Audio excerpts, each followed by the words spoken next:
Reminder to raise your hands for questions. Start off Group Bailey. Coach, resilient is a word that Neil McCarty used a lot post-game too. Can you just talk about what a testament that is to this Habs group right now? Yeah, I mean, they got the right mindset and mentality that it's not going to be easy and that we're going to have to work for our results. And I think it's a fair description of our team to this point in the season. Jesse? Coach, I believe it's fourth team in NHL history to hit the 20-game mark with just one regulation loss. I think that's right.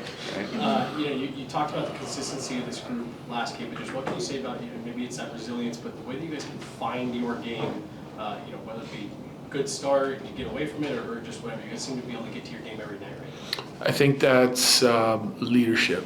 That's what it is. It's the focus of the whole entire group, but if we get off track or things aren't going the way we want them to go, the leadership group has done a nice job of like getting guys back on track and focused on the right things. Like the message on the bench is not just coming from the coaches, it's coming from the players and what needs to be done and what we can do better in certain areas. And on top of that, I like the way they're delivering that message too. It's not just yelling and screaming, it's delivered the right way, and guys are taking accountability if they're making mistakes and moving on to the next play. Colleen, then Ryan. Do we have an update on Gavin Burnley? Lower body, we'll see how he presents tomorrow. Yeah, he was sore. He got hit behind the net, got dinged up, wasn't able to come back out, so not great news, but we'll see what tomorrow brings, and then I should know more. Ryan, then Eric.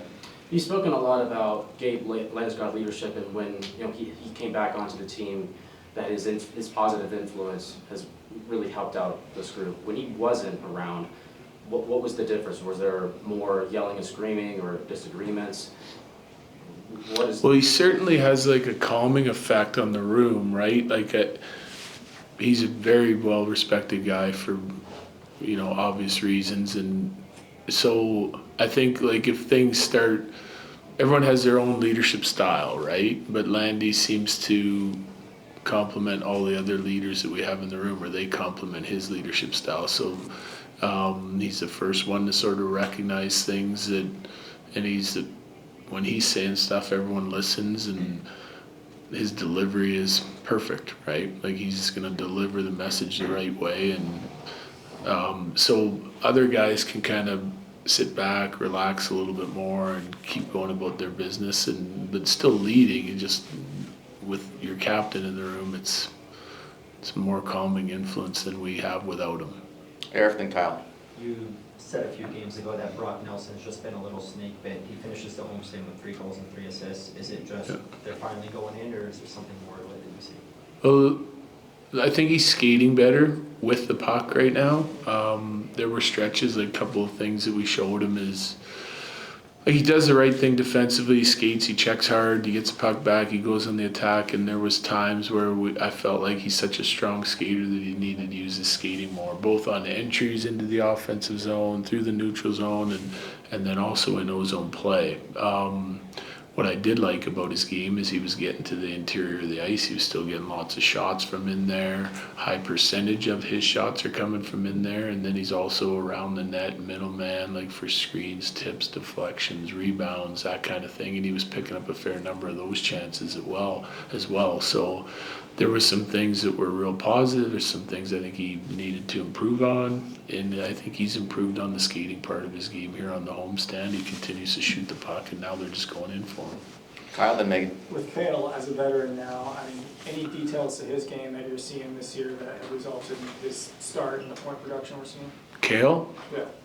I think it's just another level of consistency for him, obviously has the ability to be a difference maker, a game changer every night. I think, most nights he's getting to his game on the offensive side of things. And so I think for me, it's just incremental, steps forward. And most of it to me is probably just consistency, because he has the ability to do it every night. And this year he seems like he is.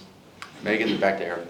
I think early in this game and throughout the night, truthfully, New York managed their lanes really well and made it difficult maybe to get as much on it as you'd like, but the shots battle was still so tilted heavily in favor of Colorado. Have you noticed that the team is not getting frustrated in those moments in terms of how they're looking to create offensively?